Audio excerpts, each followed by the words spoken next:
Sir అసలు మంచు ఫ్యామిలీకి సంబంధించి మళ్ళీ గొడవ జరిగినట్టు తెలుస్తుంది. దీనికి సంబంధించి మీ దగ్గర మాకు స్పెసిఫిక్ కంప్లైంట్ రాలేదు. ఫస్ట్ ఇనిషియలీ కంప్లైంట్ చెప్పారు, మళ్ళీ వాళ్ళు లాడ్ చేయలేదు. దిల్ కమ్ బ్యాక్ అని చెప్పారు.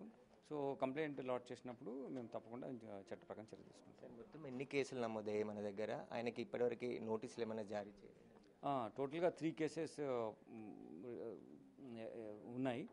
బోత్ ద పార్టీస్ నుంచి వచ్చిన కంప్లైంట్ ప్రకారం 3 కేసులు రిజిస్టర్ అయినాయి.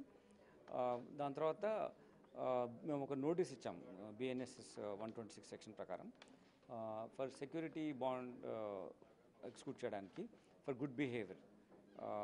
ఆయన యాక్టివిటీస్ పీస్ అండ్ ట్రాంక్విలిటీ సొసైటీకి నష్టం కాకుండా విధంగా ఈ సెక్షన్లో ఉంటుంది. దానిపైన నోటీస్ సర్వ్ చేసాం. అందులో ఆయన మనోజ్ వచ్చి ఆయన మాకు హాజరయ్యి ఆయన బాండ్ మీద సైన్ చేశారు.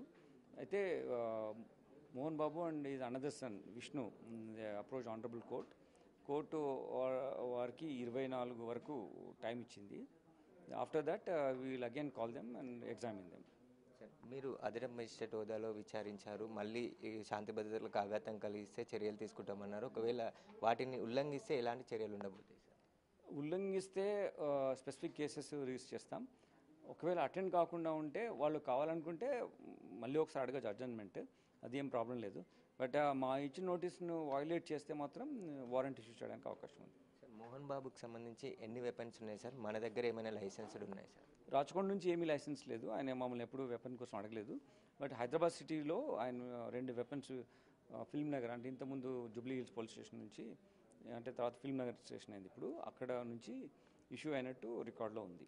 డిపాజిట్ చేయమని నోటీసులు ఇచ్చినట్టు వాటిని డిపాజిట్ చేశారా సార్ సంబంధం? ఒక వెపన్ డిపాజిట్ చేశారు. ఆయన దగ్గర ఉన్న వెపన్ ఆయన డిపాజిట్ చేశారు. ఇంకొక వెపన్ ఇక్కడ ఆయన ఇంట్లో ఉంది. ఆయన బయోమెట్రిక్ ఆయనే వచ్చి అప్లై చేస్తేనే ఇవ్వాలని ఉంది కాబట్టి సో విల్ సీజ్ దట్.